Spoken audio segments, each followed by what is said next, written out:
years ago, I moved to research, which I like more. And teaching is fun, but luckily, I went to research and then I got sick 3 years ago. So it's good I was in research actually, because teaching with a wheelchair is very hard. First, actually, I would like to thank Dr. Gray Morning, because I think he's doing a tremendous job in raising the voices of indigenous people all over the world. I think a lot of us who came here belong to nations that were either wiped out, oppressed, or are in the process of being wiped out. So it's very important for us to get together, learn from one another's experience, and try and come up with a strategy, hopefully, to prevent such things from happening in the future. Now I know it's not easy, because a human nature, unfortunately, is, I would say, greedy, life wars, want to take over other lands. That's natural, and we have to take that into perspective. Humans, naturally, we have a violent tendencies. So it's important how we can work together to try and limit these tendencies, or limit these actions, and hopefully prevent them, which, you can't do that. Throughout history, nations fight and men kill each other, men kill one another. So today I want to present a paper. It's entitled The Gaza Genocide and a New Economic Reality. However, before I start presenting my paper, I would like to give you a brief background. First, a geographical background, and then a brief historical background about the Palestinian-Israeli conflict, and then hopefully, if I have time, I'll delve more into the paper and what I was trying to say and how it concluded. So, you can stop me after when I have 4 or 5 minutes before I end in 5 minutes, so I can wrap up if I'm talking too much. So let's first start with geography, okay? So because, spatial economics is important. You have to know where you are first, right? So where does Palestine lie? Palestine lies, the historic land of Palestine, I should say, where now is Israel. It lies in the Middle East, surrounded by Arab nations, Arab countries, where we have Egypt, Jordan, Syria, Lebanon, and in the middle you have the historic land of Palestine. Now inside the historic land of Palestine, now it's very important, we can split it into 3 parts. One is the Gaza Strip, which is on the coast of the Mediterranean and bordering Egypt. And on the other side we have the West Bank, which is, it's called the West Bank because there used to be a river. It was a big river. For the Israelis, took the water, and it was very small actually. But it was called the West Bank. That's why it was called the West Bank. It was west of the river, right? And inside the West Bank, Jerusalem belongs to the West Bank.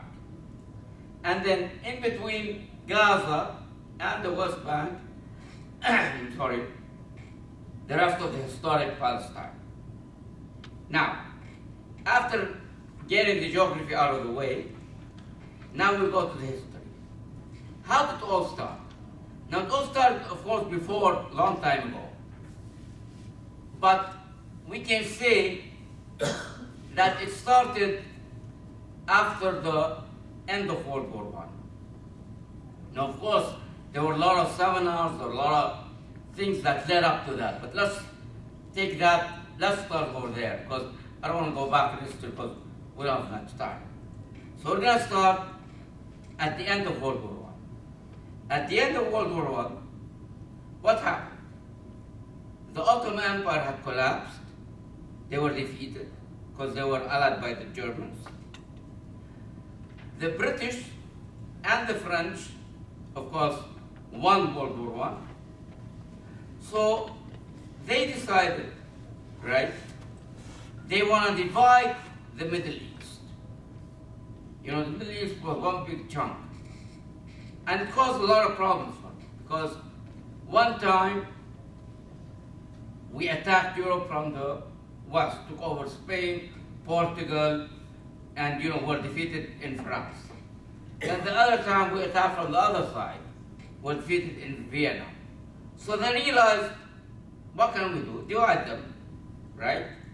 Very smart, actually. So the British and the French got together, and there was a treaty called Sykes-Picot, where the British and the French divided the Middle East into small parts, and each took a part. Now, the historic land of Palestine was under the British mandate. The British took it. Now, at that time, Palestinians didn't know what occupation was. Of course, we are ignorant people, we have to say that. So we are to blame too. We're mostly farmers. A lot of us used to serve in the military during the Ottoman Empire. Of course, no education.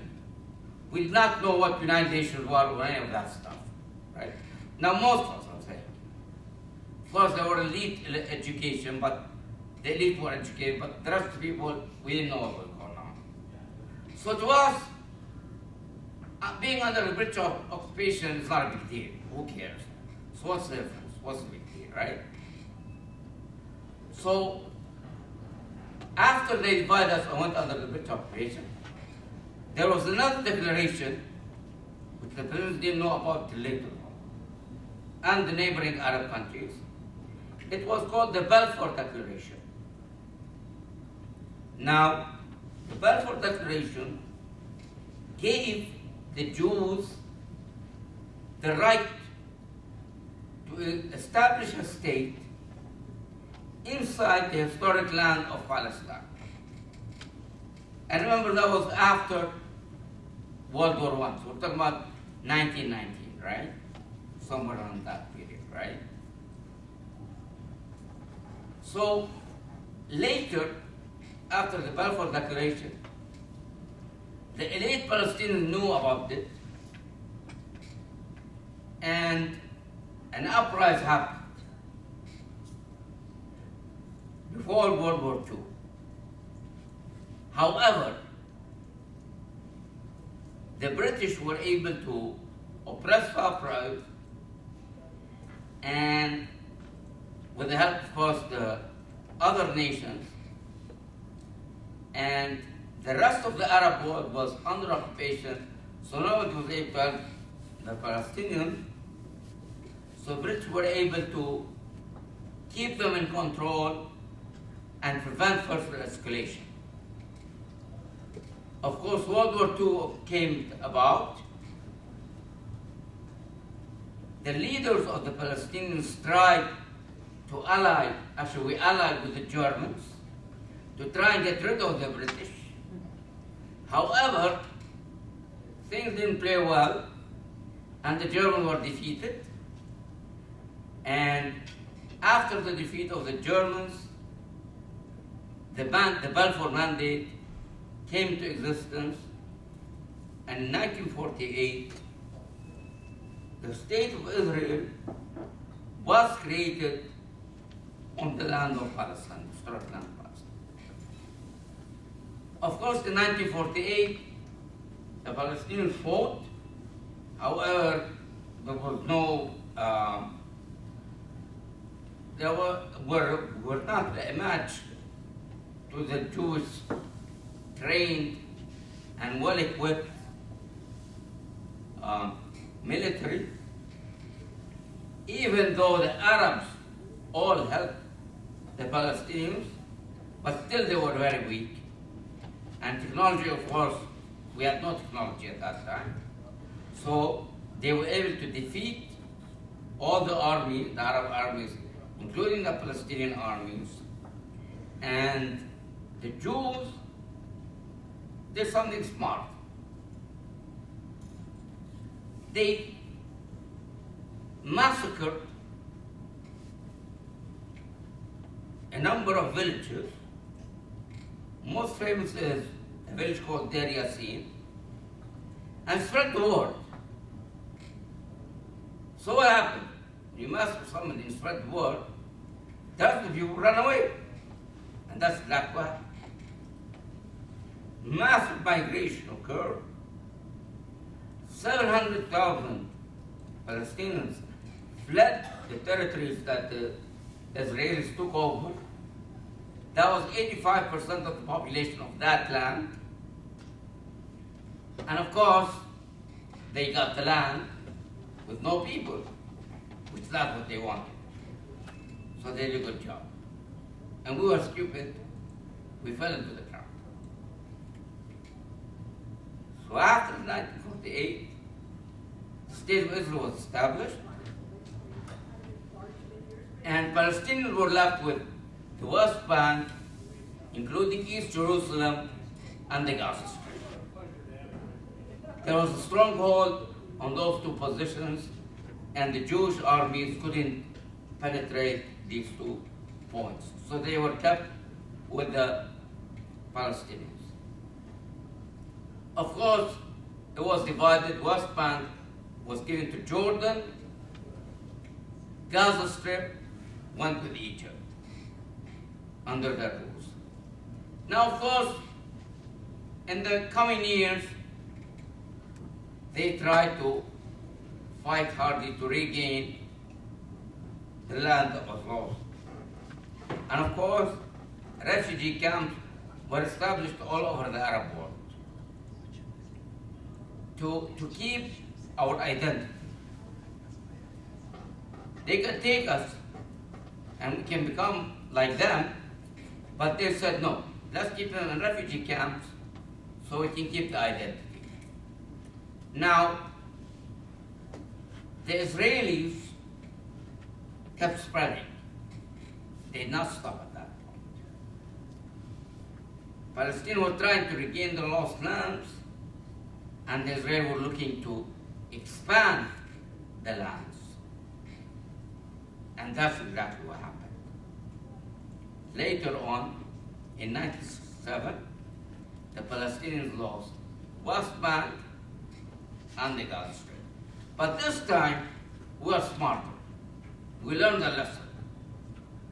We started getting educated, started learning more. So we learned you should not migrate and run away. It's okay. If they kill some of you, most of us stay. We either die or you live a good life. But if you run away, you're done. And that's what happened. In 1967, when the Palestinians lost the West Bank and the Gaza Strip, there was no mass migration.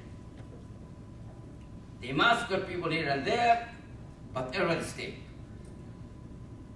Of course, some people ran away.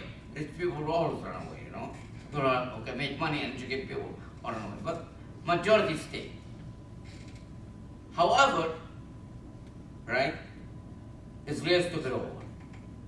Now, when we stayed and we did not run away, and they took it over, of course they're smart too, They said, okay, they stayed, right? So let's do 2 things. Give them a hard time, so they'll leave, right? Make it impossible for them to live. 2, it's like what they did in America. That's with settlements. And the idea of settlement started. They started next to every village in the West Bank and the Gaza. They built a settlement. And they bring more Jews from all over the world. They give them money, they give them wealth, they give them a lot of economic incentives to come and live in these settlements. Because, nobody wants to live there. Why would you want to live in a very hostile place? Unless you're very religious and really believe in that stuff, which most of us are not. And the other way to get people is money, right? Give me money. Give me a free rent. Give me money. I'll come, right? Most of us will go. And that's what happened. they started building settlements. And the settlements would expand more and more and more, take out more lands, and of course they picked the strategic locations. In the West Bank and the Gaza, they picked locations where there was water, and the settlement can survive, even if all the surrounding areas is hostile. Of course, but they had the strong military, they can protect their citizens, but at that time were still like very unwilling to, let's say, fight them that hard. Most of our resistance was from outside. Now in 1988, the approach had changed. Said, okay, we can't keep fighting from outside because it's useless. A big uprising should happen from inside, and this would be better off. And that's exactly what happened. The first intifada meaning a big uprising, happened, and all the Palestinians in the West Bank and Gaza and East Jerusalem uprised against the occupation to try and give us a free Palestinian state. However, what we got in 1994 is the Oslo Agreement, and we got a semi-independent state. And a Palestinian Authority was formed, giving us partial control of the West Bank and the Gaza Strip, right? But of course, no control on the borders, no real control on the borders. They kept the control of the borders. Natural resources they kept control of. The sky, the land, under the ground they have control of, right? Jerusalem kept with them, stayed with them. They didn't give us any control of that. And they gave us partial control here and there. And they gave us an airport in Gaza. We're allowed to get an airport in Gaza. And a seaport in Gaza Strip. However, the airport is very limited, They kept security over there. And the seaport, they had a strong iron grip on the seaport, the airport, the borders. So they didn't really give a lot of independence, but they gave, I would call it a semi-independent economy and a semi-independent state. That's what they did. They gave us an economy, and we broke away from the economy, but our economy stayed dependent on their economy. They kept in control of three aspects which kept us dependent on them: the borders, currency, and our mobility. And with those three, they were able, of course, to control everything. They can always turn the switch whenever they want. But in 1994, we accepted, we agreed. We said, okay, something better than nothing, right? And that's what we all want. And hopefully, this is going to give us a state. And that's what was agreed on 94. Initially, you start with the West Bank and Gaza. Slowly, they pull out. We get our free independent state, and we're done, They get their own state, we get our own state. Conflict's over, and we all can relax. Now, some of us would not, of course, a minority of us want the whole thing. They can keep fighting, but we're done. Most of us will settle down and we're done, right? And that was the plan. Now, of course, that was our plan, but that was not their plan, They kept instigating after 94. They kept pushing.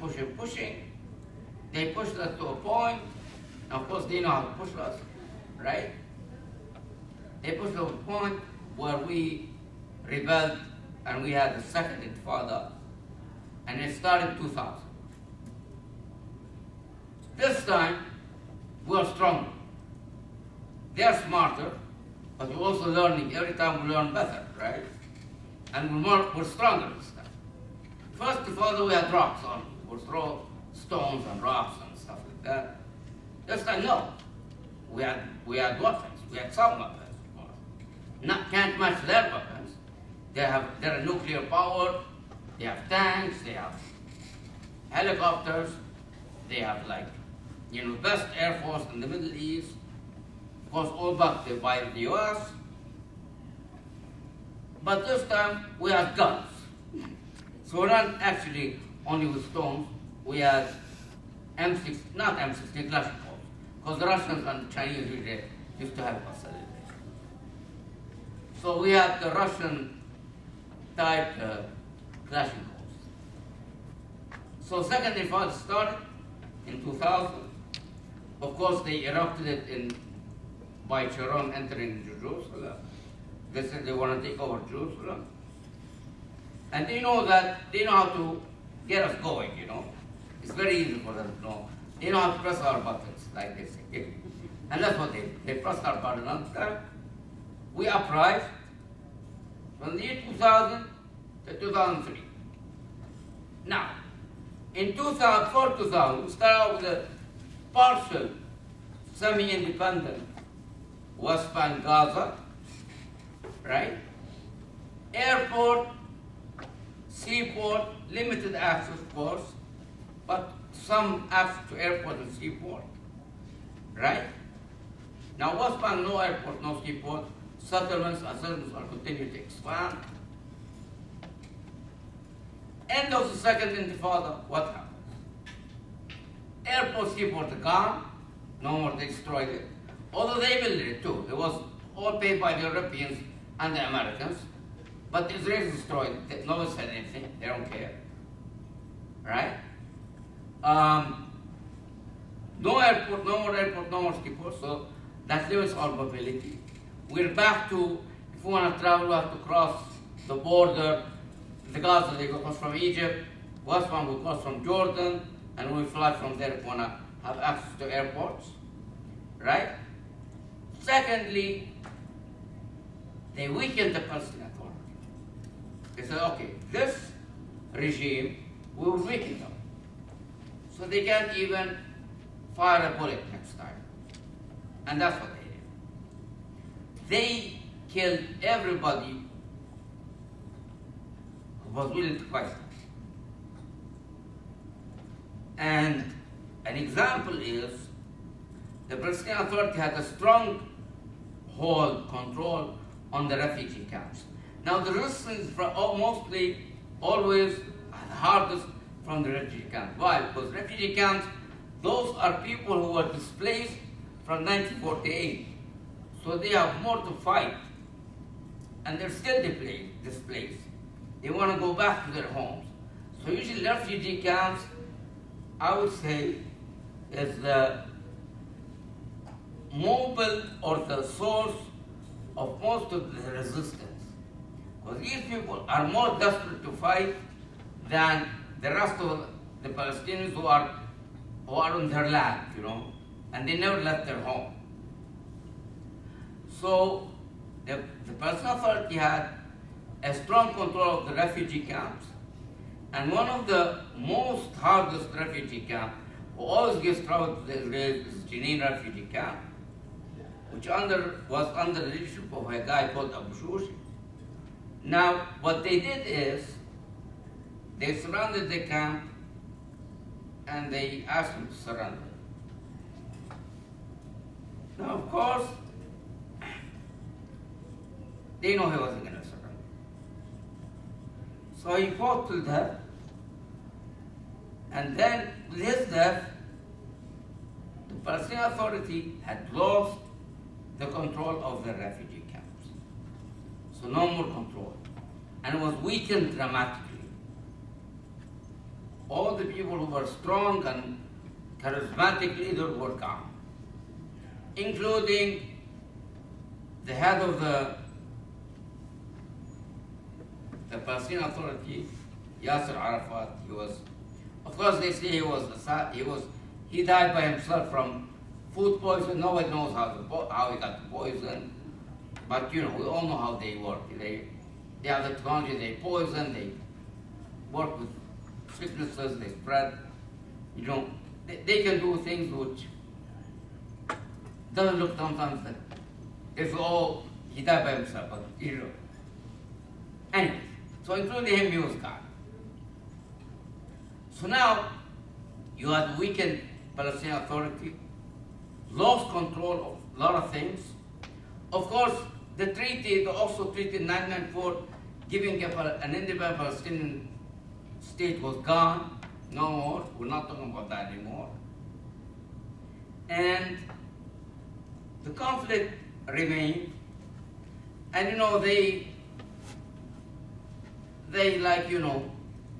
they delay us with peace plan here, roadmap to a peace plan, and time spent like that. Now with weakened Palestinian Authority, you created a vacuum, right?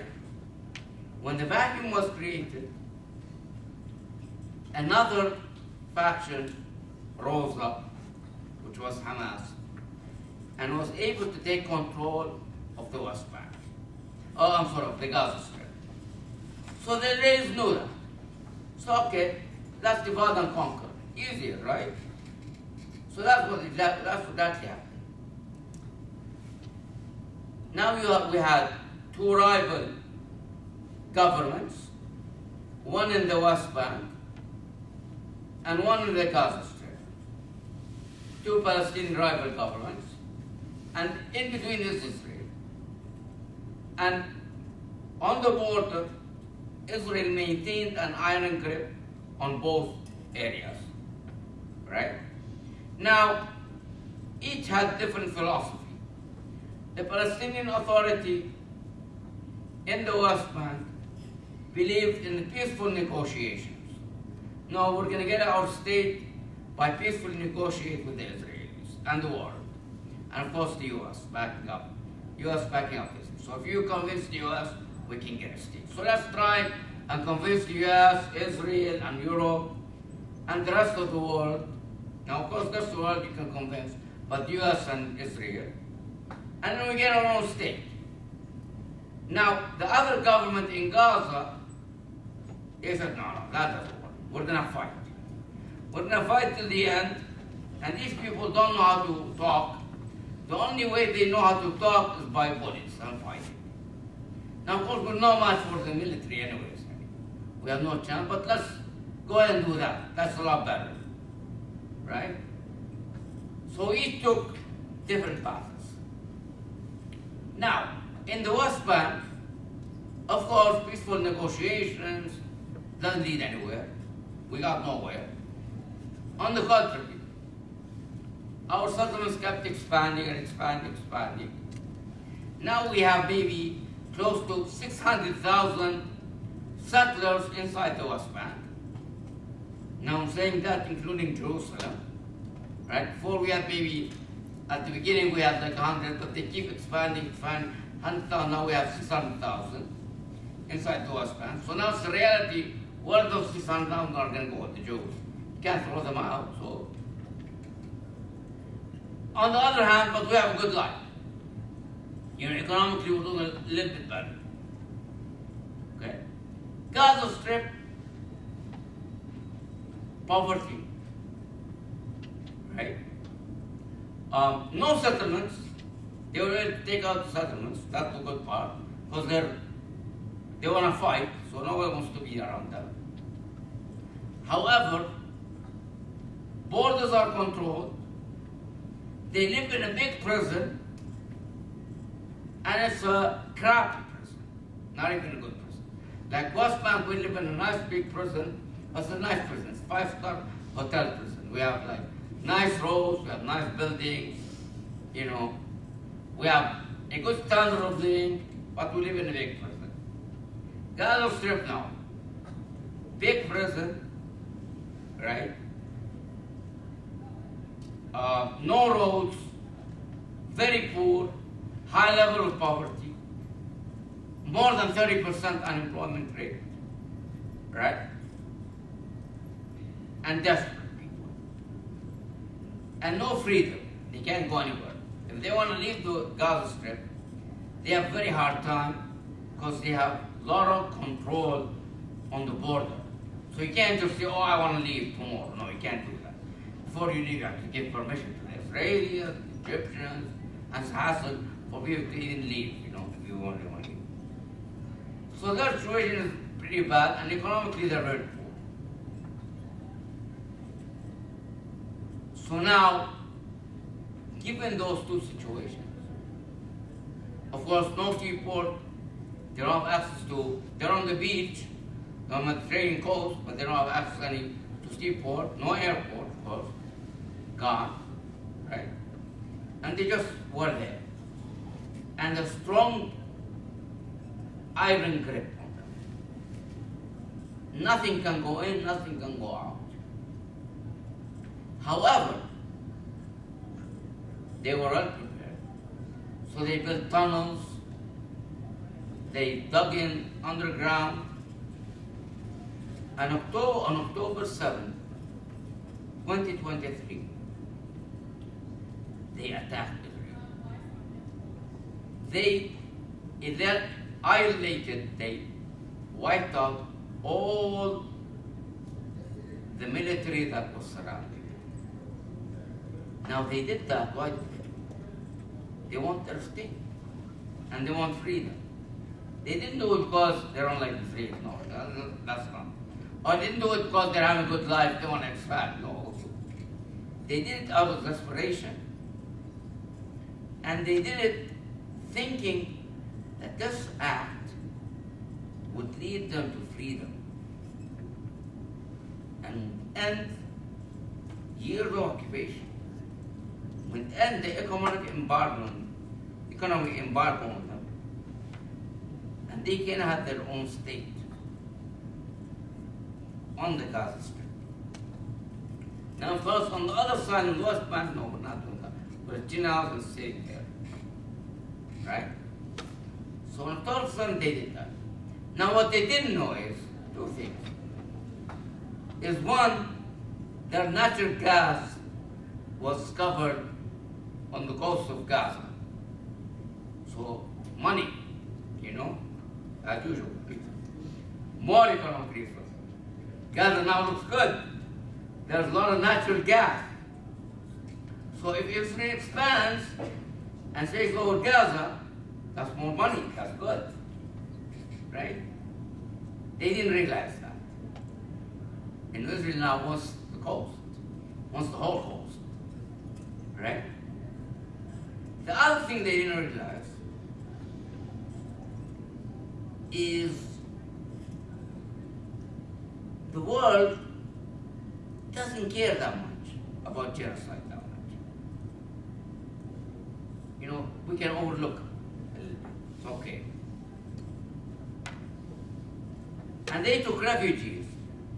What they did is they said, okay, if we do that, they're gonna bomb us, right? They can nuke us with nuclear weapons. So we're gonna take refugees, Israeli refugees, and keep them in there with us so they can't harm us. Because otherwise they nuke us. They come with planes and tanks and bombs and bomb us and nothing. So that was, they launched an attack.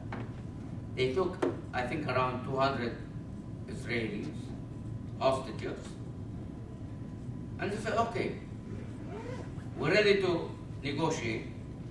I want freedom. Give us freedom, we'll give you back all the hostages, and we're done. Right? But Israel responded in a very harsh way. It was actually, I think, when I look at now what happened, this is what they wanted. They want to expand and get rid of the Gaza Strip, the Palestinian, of course, not the land, they want the land. But they want the land without the people. So, hey, they get them a present. And that's what happened. They launched a massive attack, and they started killing people left and right. Now, what happened is, from October 7th till August 27th, October 7th of 2023, till August 23rd of 2024, 40,476 Palestinians were killed. Mostly women children, and elderly. Right? 93,700 injured. Now injury is not about that small injury, no leg, no arm, just ache. Right? And 10,000 missing under the report. Now, not only that, they destroyed all the infrastructure, roads, buildings, hospitals, sewage, water, right? So they created a situation where the place is unlivable anymore. Okay, so you can die from the bombings or the tanks. If you don't, with a certain structure and no more health services, what happens? Gaza Strip is overpopulated. It's 2 million and I think 400,000 people, right? With no proper sanitation, no water, what happens? Very easily, right? They would come out, right? And you will spread and you die naturally by yourself. No need to kill you anymore. And that's what will happen. Now there are a lot of diseases that are spreading, right?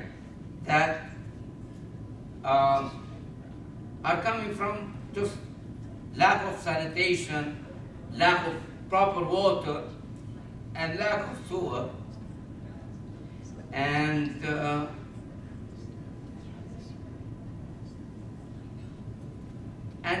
in the result, all you have to do is surrender and stop.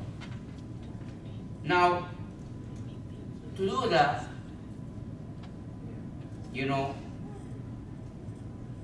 if you do that, you're going to go under their control all the time, and you're doomed anyway.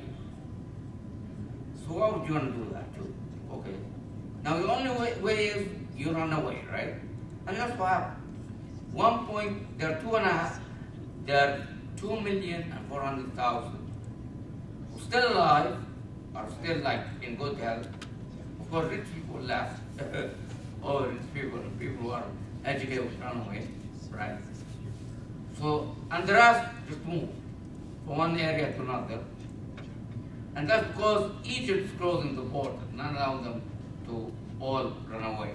Otherwise, they'll all run away, most of them run away. So now you have 1.93 people, which is 85% of the Gazan people who live in the Gaza Strip, moved, are displaced, right? Now, my university, which is the Oslo University, we have 6 campuses in Gaza. They're all like bombed, they're gone. And what's left of them is, just puts people who are homeless and for all people who ran away, now they live in the camp, or they created safe zones, they call them, in schools and universities where universities were, and people are living there. So now given this background, now what's my paper? I'm arguing the following. What I said is, nations usually expand to gain economic resources, right? And I'm looking at, of course, this conflict has a lot of dimensions. In my paper, I look at the economic dimension of it. I try to overlook the political, religious, and all the other dimensions. I look at the economic dimension. And Israel wants to expand. To expand, they want the land. There are natural resources that are now on the coast of the Mediterranean. So let me wipe out the indigenous peoples of the land and take the land, right? Now, in my paper, of course, we economists, we like to use mathematics, let's say. Makes us feel good when we do that. I prove that mathematically using complicated mathematical which I'm not going to go into this paper here, that two nations or two diverse populations can coexist in the same inhabitant. Okay, I can say it in a simpler way. Two competing species can coexist in the same inhabitant. It can happen. One species doesn't have to wipe out the other one for both species to exist. They can exist. And of course, I prove it in my paper mathematically that it can happen. So there's no need to wipe me out for you to exist, right? We can both exist and have a somewhat of good life, right? So there's no need for Israel to wipe out the Palestinians in Gaza, to take control of the natural resources and the land, right? If we allow this to happen, you create a new economic reality. That's what I call it. Now I'm creating a reality where I'm allowing, I'm not saying this didn't happen, I'm not saying that.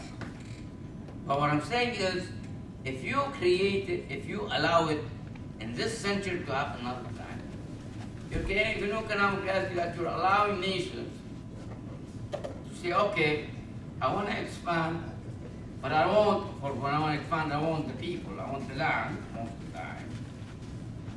So let me wipe out the indigenous people and not get the land. Oh, done? How much do I have?